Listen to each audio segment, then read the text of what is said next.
একটুখানি জিকির করেন লা ইলাহা ইল্লাল্লাহ লা ইলাহা ইল্লাল্লাহ লা ইলাহা ইল্লাল্লাহ লা ইলাহা ইল্লাল্লাহ লা ইলাহা ইল্লাল্লাহ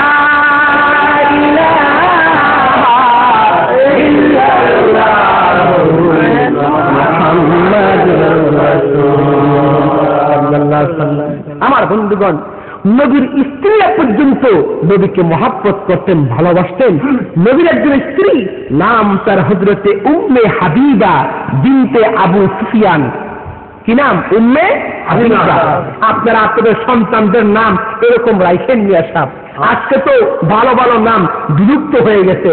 নাম কি? নাম হচ্ছে আকাশ খাতুন, বাতাস আলী, তসুকি আক্তার, অক্সিজেন বেগম। এগুলা কি নাম হলো? কি নাম হলো? কুমিল্লায় এক মাহফিলে গিয়েছিলাম, সন্ধ্যা হয়ে গেছে। যাওয়ার পরে বাড়িওয়ালা বলতেছে, এই ট্যাবলেট খানা লইয়া। আমি বললাম, মিয়া খাবো, বা আপনি ট্যাবলেট খাওয়াইবেন? কয় না হুজুর, আমার ছেলের নাম ট্যাবলেট। যখন আসছে তখন দেখি ট্যাবলেটের মতো হৃষ্টপুষ্ট দেখা যায়। আমি আবার যদি একটা মেয়ে হয়, নাম রাখবেন ক্যাপসুল। ডাক্তারের কাছে যাওয়া লাগবেন। কথা বুঝতে পেরেছেন? মুসলমানদের নাম হবে আরবি নাম। বলেন তো কি নাম হবে? আরবি নাম। সেই আরবির আবার অর্থ থাকতে হবে। শুধু আরবি রাখলে হবে না, আরবির অর্থ রাখতে হবে। ভালো ভালো নাম আপনারা আপনাদের সন্তানদের রাখবেন। উম্মে হাবিবা নবীজির স্ত্রী। আবু সুফিয়ান তখন ইসলাম কবুল করেন নাই। আবু সুফিয়ানের মেয়ে নবীর স্ত্রী উম্মে হাবিবা সুন্দর একটা বিছানা বিছায় রেখেছে তার স্বামী নবী মুহাম্মদুর রাসূলুল্লাহ সাল্লাল্লাহু আলাইহি ওয়াসাল্লামের জন্য। ইন দি মেন টাইম তার বাবা আবু সুফিয়ান আসছে। আসার পরে খবর নিলেন, মেয়ের খবর নেওয়ার জন্য আসছে। মেয়ে বলছে, আব্বা একটু অপেক্ষা করেন। আব্বা আবু সুফিয়ান দাঁড়িয়ে আছে। উম্মে হাবিবা আস্তে করে চাদরটা সরায়া বলেন, আব্বা এখন আপনি বসেন। আবু সুফিয়ান বলছে, মা তুমি আমার সঙ্গে যে ব্যবহারটা করলা, তোমার ব্যবহারে আমি আহত হলাম, অত্যন্ত কষ্ট পেলাম। কোন বাপ যদি মেয়ের বাড়িতে আসে, ভালো কোনো কাপড় চোপড় থাকলে, চাদর থাকলে, বিছানা থাকলে সেটা বিছায় দেয়, অথচ তুমি সুন্দর একটা চাদর খাটের উপরে বিছানো ছিল, চাদরটা সরিয়ে দিলা, আমাকে খালি বিছানায় বসতে বললা, তোমার ব্যবহারে আমি আহত হলাম।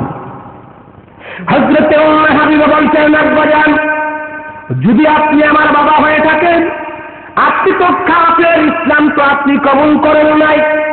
যেই বিছানার মধ্যে, যেই চাদরের মধ্যে দুই জাহানের বাদশা রাহমাতুল লিল আলামিন আমার স্বামী মুহাম্মদুর রাসূলুল্লাহ সাল্লাল্লাহু আলাইহি ওয়াসাল্লাম আরাম করে বসে, ওই চাদরের মধ্যে একজন কাফের পিতাকে আমি উম্মে হাবিবা বসতে দিতে পারি না। কি মহব্বত নবীজির স্ত্রীরা আল্লাহর হাবিবকে করতেন, কত ভালোবাসতেন আমার ভাইরা। হযরতে রাসূল পাক সাল্লাল্লাহু আলাইহি ওয়াসাল্লামের সাহাবী হযরতে জাবের রাদিয়াল্লাহু তাআলা আনহুর ইতিহাস খুললে দেখা যায়, খন্দকের যুদ্ধে পরীক্ষা খনন করতে যাইয়া নবীজি মাটি কাটতেছেন, সাহাবারা মাটির বোঝা বহন করতেছেন। আবার সাহাবারা মাটি কাটে, নবীজি মাটির বোঝা বহন করেন। নবীজি মাটি কাটে, সাহাবারা বোঝা বহন করে। সাহাবারা মাটি কাটে, নবীজি মাথার মধ্যে মাটির বোঝা বহন করে। নবীজির জীবনের শেষ পর্যায়ে নবীর কমরটা চিকন হয়ে গেছে, গাঁটটা গুজা হয়ে গেছে।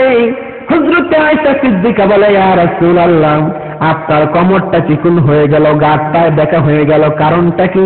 এটা কি কোনো বয়সের কারণে নাকি? হযরত রাসূল পাক বলেন, আরে আয়েশা না, এটা কোনো বয়সের কারণে নয়। মক্কার কাফেররা যখন মদিনা শরীফ আক্রমণ করতে এসেছিল, ওই সময় আমি রাসূল পরীক্ষা খনন করেছিলাম, আমি মাটি কেটেছিলাম, সাহাবারা মাটির বোঝা মাথায় বহন করেছিলাম। সাহাবারা মাটি কেটেছিল, আমি রাসূল মাটির বোঝা বহন করেছিলাম। মাটি কাটতে কাটতে আর মাটির বোঝা বহন করতে করতে পিঠের মধ্যে, কমরের মধ্যে যে ব্যথা হয়ে গেছে, সেই ব্যথা আজও পর্যন্ত কমর থেকে, পিঠ থেকে দূর হয়ে যায় নাই। এই হচ্ছে রাসূল, এই হচ্ছে তার আদর্শ। আল্লাহ রাব্বুল আলামিন বলেন, লাকাদ কানা লাকুম ফি রাসূলিল্লাহি উসওয়াতুন হাসানাহ। আদর্শ যদি গ্রহণ করতে চাও, যদি আদর্শ কারো কাছ থেকে নিতে চাও, সে হলো একজন, উনি হচ্ছেন নবী মুহাম্মদ রাসূলুল্লাহ সাল্লাল্লাহু আলাইহি ওয়াসাল্লাম। এই জীবনে কাউকে আঘাত করে নাই, কাউকে মারে নাই, কারো মনে কষ্ট দেয় নাই, দুঃখ দেয় নাই, নিজে কষ্ট করেছে, নিজে দুঃখ পেয়েছে, কাউকে আঘাত দেয় নাই, দুঃখ দেয় নাই। হযরতে ওমর রাদিয়াল্লাহু তাআলা আনহু বলেন, আমি একদিন নবীজির দরবারে গেলাম, গিয়া দেখলাম আল্লাহর নবী পাট দিয়া বোনানো শক্ত খাটিয়ার মধ্যে নবীজি শুয়ে আছেন। আল্লাহর হাবিব যে খাটিয়ার মধ্যে শুয়ে আছে, সেখানে কোনো বালিশ নাই, তোষক নাই, চাদর নাই, লেপ নাই, এমন শক্ত খাটিয়ার মধ্যে নবীজি শুয়ে আছে। আমি কাছে গিয়া নবীজিকে সালাম দিলাম, নবীজি সালামের জবাব দিলেন, শোয়ার থেকে উনি উঠে বসলেন। হযরত ওমর বলে, আমি তাকায় দেখলাম নবীজির পিঠের মধ্যে শক্ত খাটিয়ার দাগগুলো কেটে কেটে পিঠের চামড়ার মধ্যে লেগে আছে। আমি বাচ্চা শিশুর মতো কেঁদে ধরলাম। আমি বললাম, ইয়া রাসূলুল্লাহ, আপনি বিশ্ব নবী, দু জাহানের বাদশাহ, আপনি এই খাটিয়ার মধ্যে শুয়ে আছেন, লেপ তোষক কিছু নাই, চাদরও নাই। হুজুর, আপনি যদি বলেন তাহলে একটা তোষক আপনাকে আমি বানাই দেই। আল্লাহর হাবিব বললেন, ওমর রে, আমি তো এই পৃথিবীতে সুখ করতে আসি নাই, শান্তি করতে আসি নাই। আমি যদি বলি উহুদের পাহাড়কে, এই উহুদের পাহাড় আমার জন্য সোনায় পরিণত হয়ে যায়, উহুদের আস্ত পাহাড়টা আমি নবীর জন্য স্বর্ণে পরিণত হয়ে যাবে। আমি তো শান্তি করতে আসি নাই, সুখ করতে আসি নাই, আমি এসেছি বিশ্ব মানবতাকে মুক্তি দেওয়ার জন্য। আমার বন্ধুগণ, সেই নবী, সেই রাসূল মাটি কাটতেছে, সাহাবারা মাটির বোঝা বহন করতেছে। মাটি কাটতে কাটতে, মাটির বোঝা বহন করতে করতে ক্ষুধা যখন লেগে গেল, নবীজি 3টা পাথর বাঁধলেন। বুখারী শরীফের হাদিসের মধ্যে আছে, পাথর যখন বাঁধলেন, নবীজি সাহাবী হযরতে জাবের রাদিয়াল্লাহু তাআলা আনহু পাথরটা দেখতে পাইলেন। মাটি কাটতে কাটতে একটা পাথর গিয়ে মাঝখানে পাথরটা বেঁধে গেল, বড় পাথর, সাহাবারাও বাঁধতে পারে না। নবীজির কাছে খবর এলো, হুজুর, সাহাবারা মাটি কাটতে পারে না, বড় একটা পাথর মাঝখানে আছে। নবীজি সাপালটা হাতে নিয়ে আল্লাহু আকবার বলে যখন ওই পাথরের মধ্যে আঘাত করেছে, সঙ্গে সঙ্গে পাথরটা 2 ভাগ হয়ে গেল। যেরকম সুবহানাল্লাহ। নবীজির গায়ে 40 জন নওজোয়ানের শক্তি আল্লাহ পাক দান করেছে। সুবহানাল্লাহ। এই নবীজি যখন আল্লাহু আকবার বলে, নবীর গায়ে যে জামা ছিল, জামাটা মাথায় উঠে গেল। জাবের দেখলেন নবীর মাথা, পেটের মধ্যে 3টা পাথর বাঁধা। পাথর দেখে নবীজির পেটে হযরতে জাবের আর চোখে পানি রাখতে পারলেন না। হুজুরকে বলে, হুজুর, একটু আমাকে দয়া করে ছুটি দেন, আমি বাড়িতে যাব। নবীজির কাছ থেকে ছুটি লইয়া হযরতে জাবের বাড়িতে গিয়া বললেন, স্ত্রী রে, আয় তাড়াতাড়ি আয়, রাহমাতুল লিল আলামিনের পেটের মধ্যে 3টা পাথর বাঁধা অবস্থায় দেখেছি, বলো বলো, আমাদের ঘরে কি কোনো খাদ্য আছে নাকি? বেগম বললেন, স্বামী, আছে, 3 কেজি আটা আর একটা ছাগলের বাচ্চা, 2.5 কেজি গোশত হবে। হুজুরকে আপনি দাওয়াত করবেন, আর কয়েকজন সাহাবীকে দাওয়াত করে আসবেন, আসতে বলবেন, গোপনে বলবেন, অন্যান্য সাহাবীরা যাতে জানতে না পারে। হযরতে জাবের দৌড় মারলেন, নবীজির কাছে গিয়ে সব ঘটনা খুলে বললেন। নবী বলেন, জাবের, ঠিক আছে, অসুবিধা নাই, তুমি দাঁড়াও। জাবের দাঁড়িয়ে আছেন। নবীজি 1400 সাহাবী সবাইকে দাওয়াত দিচ্ছেন। যেরকম সুবহানাল্লাহ। হুজুর, খাউন তো 5 জনের, আপনি 1400 দাওয়াত দিলেন। হুজুর, কোনো অসুবিধা নাই, তুমি এই খাদ্য যখন পাক হবে, গোশত যখন পাক হয়ে যাবে, রুটি যখন পাক হবে, ডাকনা দিয়া ডেকে রাখবে, আমি রাহমাতুল লিল আলামিন নিজ হাতে বন্টন করবো। যেরকম সুবহানাল্লাহ।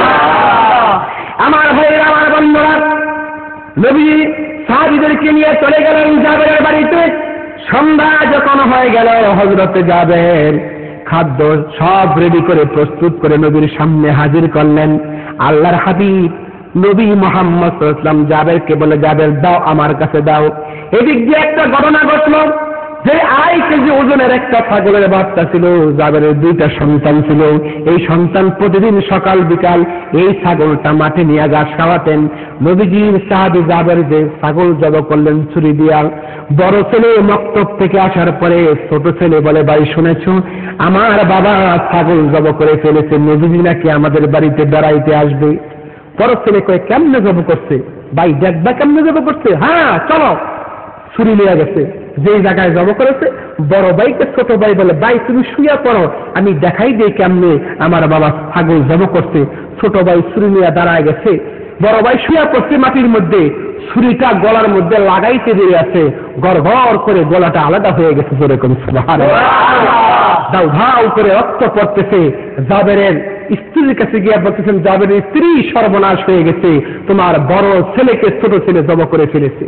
জাবেরের স্ত্রী দৌড় মারলো, গিয়া দেখতেছে বড় ছেলে শহীদ হয়ে গেছে। ছোট ছেলে মার ভয়তে দৌড়াইয়া পাহাড়ের মধ্যে উঠতেছে। মা ডাক দিয়ে বলে, বাবারে পাহাড়ে উঠিস না, নাম তাড়াতাড়ি নাম।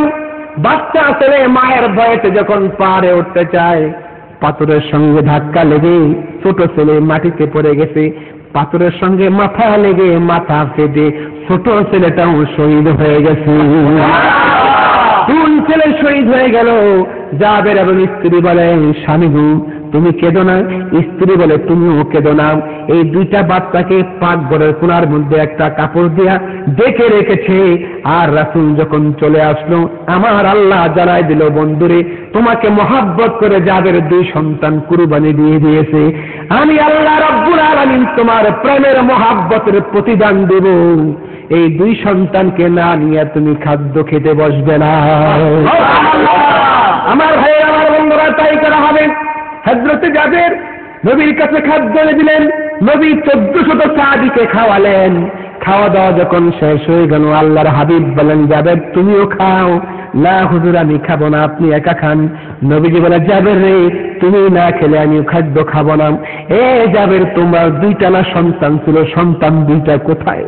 সন্তানের কথা বলার পরে হযরত জাবের আর চোখে পানি রাখতে পারলেন না, কাঁদতেছে।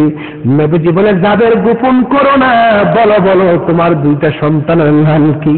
জাবের যখন সন্তানের নাম বলে দিলেন, আল্লাহর হাবিব বলেন, ও জাবেরের 2 সন্তান, আমি রাহমাতুল লিল আলামিন বলতেছি, তোমরা যেখানে থাকো না কেন আল্লাহর হুকুমে জিন্দা হইয়া রাহমাতুল লিল আলামিনের সামনে তোমরা চলে আসো। সাক্ষী, ডাক দেওয়ার সঙ্গে সঙ্গে মরা 2টা সন্তান জিন্দা হইয়া নবীর সামনে হাজির হয়ে গেল। বন্ধুগণ, এই হচ্ছে নবীর মহব্বতের ইতিহাস। সব কথা তো আর বলতে পারবো না। আজকে আলোচনা যেটা করলাম, আল্লাহ পাক আলোচনা থেকে আমাদের সকলকে ফায়দামান করুক, আমরা সকলে পড়ে আমিন। এখন আমার পরিচয় আপনাদেরকে দিয়ে দিচ্ছি। আমার নাম হচ্ছে মাওলানা আলমগীর হুসাইন বিপ্লবী। আমার দেশের বাড়ি নাগেরচর গ্রাম, পোস্ট অফিস গজারিয়া, থানা গজারিয়া, জেলা মুন্সিগঞ্জ। আমার ব্যক্তিগত মোবাইল নাম্বারটা আপনাদেরকে দিয়ে দিচ্ছি। আমার নাম্বার হচ্ছে 0171075402। আমি আবারও বলছি, আমার মোবাইল নাম্বার হচ্ছে 0171075402। এই নাম্বারে আপনারা যদি প্রয়োজন হয় আমাকে টেলিফোন করে আমার সঙ্গে যোগাযোগ করতে পারবেন। আমি আপনাদের সবার কাছে দোয়া চাই, আল্লাহ পাক যেন আমাকে ইসলামের খেদমতে আত্মনিয়োগ করার তৌফিক আল্লাহ পাক যেন আমাকে দান করে, সকলে পড়ে আমিন।